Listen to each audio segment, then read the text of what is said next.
talking about our authentic self. And actually the first few talks this month are all that. Part 1, Part 2, and Part 3. So today we're going to talk about Part 3. And what we're doing this month is we're taking a deep and a beautiful look at being who our souls came here to be by exploring the qualities of the authentic self and then creating a roadmap for arriving at our center, the place where we began, the place where we remember who we really are, one with the one. Holmes tells us in our textbook on page 391, quote, "The eternal has placed itself at the center of our being. The discovery of this is the greatest discovery of the ages." Charles Fillmore from Unity in his Talks on Truth on page 97 said, quote, "The image and likeness of our spiritual body is as thoroughly defined in us as is the tree in the acorn. Does the acorn consult anything outside itself as to how it should bring forth a tree? Certainly not. It simply rests in spirit and unfolds from moment to moment as moved by the impulse within. Exactly the same law is operative in bringing forth the God in man and woman. The external, striving, wandering will must stop its restless seeking without and repose at the center. It must be obedient to that center and learn the language of spirit," end quote. That's a pretty powerful quote. We're learning this month the language of spirit, which are the qualities of our authentic selves. I shared a statement by T.S. Eliot last week, and I'm going to share it again this week, personalizing it as I did last week. "The end of all my exploring will be to arrive where I started and know the place for the first time." And where we started is the heart of the divine, the center of our being. Out of the divine heart we were birthed. And this journey of exploration, of discovery, we're all on, is really about returning there. It's about returning to our point of origin, to where we were and to who we were before we were born, who we came here in this world to be before our experiences caused us to begin wearing various masks that cover our authentic selves. So this month it's about returning to where we began and knowing it at a deeper and more profound level. So last week we began looking at some intrinsic qualities of the authentic self, 7 qualities that when we express them, we can know we are connected to our authentic self. Or 7 qualities that when we focus on them and have an intention to express them, we call our authentic self forth from behind the masks that we tend to wear in order to hide. So let's begin the exploration this morning by returning for just a moment to the 3 intrinsic qualities of the authentic self we looked at last week. I don't know if anybody remembers who they are, and I don't want to put anybody on the spot, so I'm going to share them with you. Number 1 was wholeness. Number 2 was reverence. And number 3 was fearlessness. In wholeness, remembering we're connected to the whole, connected to everyone and everything, and remembering that we are whole and therefore complete just the way we are, warts, wrinkles, and all. So say with me, I am whole, I am complete, I am one with the one. I am whole, I am complete, I am one with the one. And we have reverence, recognizing the presence of life within all and honoring it as sacred. Remember Dr. Holmes' beautiful words about reverence. He said, this came out of our Science Mind magazine in 1991, he said, if we, quote, "if we can bind ourselves together reverently in love and compassion, in mutual tolerance and understanding, under the cohesive powers of the universal law of good and the beneficence of a divine and universal presence, then we shall lead the world down the pathway of a new enlightenment, end quote. So say with me, I revere all life because it is part of the whole and it is holy. I revere all life because it is part of the whole and it is holy. Then there was fearlessness. Facing life fearlessly because I know that I know that I know that I am one with God. You know, my old friend, Reverend Ian Taylor, who's up in Concordia, Rhode Island, whom I love, he goes, I know that I know that I know. That's what that reminds me of. So, because we know who we are, but we can modify, I modified a quote from A Course in Miracles, and here's what it is. If we knew who walked as us, there would be nothing to fear. I really love that. If we knew who walked as us, there'd be nothing to fear. You know, I shared a story once, I'm sure some of you have been here a while will remember, about me. I'm very seldom fearful of anything, almost never. But I do remember being scared to death to go get an ingrown toenail cut out, like a 3-year-old. Probably from reminiscing about the only time I saw the podiatrist for a spur on my foot, who put a 10-inch needle right into the spur and brought me about 10 feet off the table. I was not rushing back to see the podiatrist. But I had to have this nail taken care of. It was driving me crazy. I couldn't wear any shoes. And I was just miserable for the longest time. And every single time I thought about going, I just would be so afraid I wouldn't go. So instead, I just kept babying this foot, finding shoes that I could wear. It was just awful. You know, when I conquered that fear, I was so proud of myself. I was just so proud of myself because I thought, that was nothing, you know. Knee, that's what Emma used to say, remember? Emma Curtis Hopkins would say, that is nothing, no thing. Knee, N-I, means nothing. And that was her favorite saying. If we knew who walked with us, there would be nothing to fear. So, do you remember your challenge? Choose each year to do one thing that you fear. I shared that last week. I wonder if anybody did that. So here's what I want us to say. I want us to say, I know who walks as me, so I am fearless. I know who walks as me, so I am fearless. So that takes us to the fourth quality, the fourth intrinsic quality of the authentic self. And to introduce it, I want to tell you an ancient story. An emperor in the Far East, the quality is integrity. High on my list of qualities, I must say. It's something I pride myself on. I'm a woman of extremely high integrity. An emperor in the Far East was growing old and knew it was time to choose his successor. Instead of choosing one of his assistants or his children, he decided to do something different. He called all the young people in the kingdom together one day and he said, it's time for me to step down and choose the next emperor. I've decided to choose one of you. The kids were shocked, but the emperor continued. I'm going to give each one of you a seed today, one very special seed. I want you to plant the seed, water it, take care of it, and come back here 1 year from today with what you have grown from that one seed. I will then judge the plants that you bring, and the one I choose will be the next emperor. One boy named Ling was there, and he, like the others, received a seed.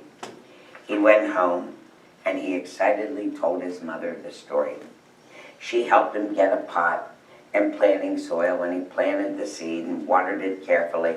Every day he would water and watch to see if anything had grown.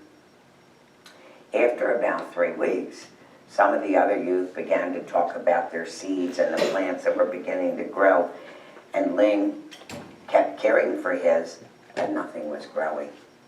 3 weeks, 4 weeks, 5 weeks went by, still nothing.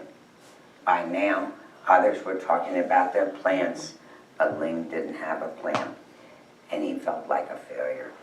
6 months went by, still nothing in Ling's pot. He just knew he had killed his seed. Everyone else had trees and tall plants, but he had nothing. Ling didn't say anything to his friends. He just kept waiting for his seed to grow.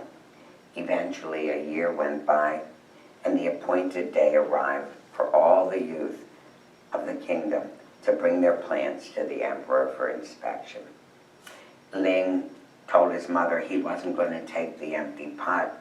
He just couldn't face the embarrassment that he had killed his seed. But she told him he had to be honest about what had happened. Although he really didn't want to, he knew his mother was right. He took his empty pot to the palace. When Ling arrived, he was amazed at the variety of plants grown by the other children. They were beautiful in all shapes and sizes, and Ling put his empty pot on the floor, and many of the other kids laughed at him. A few felt sorry for him and just said, "Hey, nice try." When the emperor arrived, he surveyed the room and greeted the young people. Ling was just tried to hide in the back.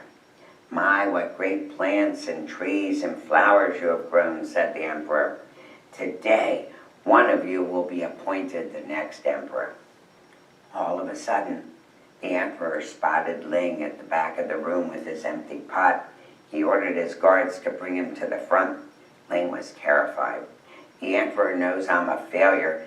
Maybe he will have me killed," Ling thought. When Ling got to the front, the emperor asked his name. "My name is Ling," he replied, and all the kids were laughing and making fun of him. The emperor asked everybody to quiet down. He looked at Ling, and then he announced to the crowd, "Behold, your new emperor. His name is Ling." Ling couldn't believe it. He couldn't even grow his seed. How could he be the new emperor?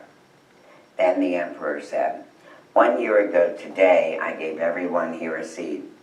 I told you to take the seed, plant it, water it, and bring it back to me today, but I gave you all boiled seeds, which would not grow.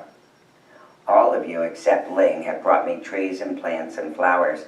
When you found the seed would not grow, you substituted another for the one that I gave you. Ling was the only one with the courage and honesty to bring me a pot with my seed in it. Therefore, he is the only one with enough integrity to become the new emperor." So, integrity is our fourth intrinsic quality for the authentic self. In redefining moments, in your redefining moments, which is what my talk was based on this month, Becoming Who You Were Meant to Be, or Born to Be by Dennis Merritt Jones, he wrote, quote, "Integrity is the inner knowing of the truth about ourselves and allowing it to sublimate through our mind and heart from the core of our being. It's the melding or integrating of the awareness of the authentic self within into every breath, every thought, and every action, wherever we are and in whatever we're doing. Integrity, then, is the inner knowing and remembrance of our unity with the whole, and honesty is the outer action, how we demonstrate integrity in the world," end quote. When we live from our authentic self, the intrinsic quality of integrity moves through us in a way that gives us the strength and courage to be the person we know we came here to be, even when no one else is watching. Someone once wrote, "The measure of a man or woman's real character is what he or she would do if he or she would never be found out." Or said another way, living in integrity means leading your life in such a way that you wouldn't be ashamed to sell your parrot to the town gossip. Integrity, then, is the fourth intrinsic quality of the authentic self. Number 5 is humility.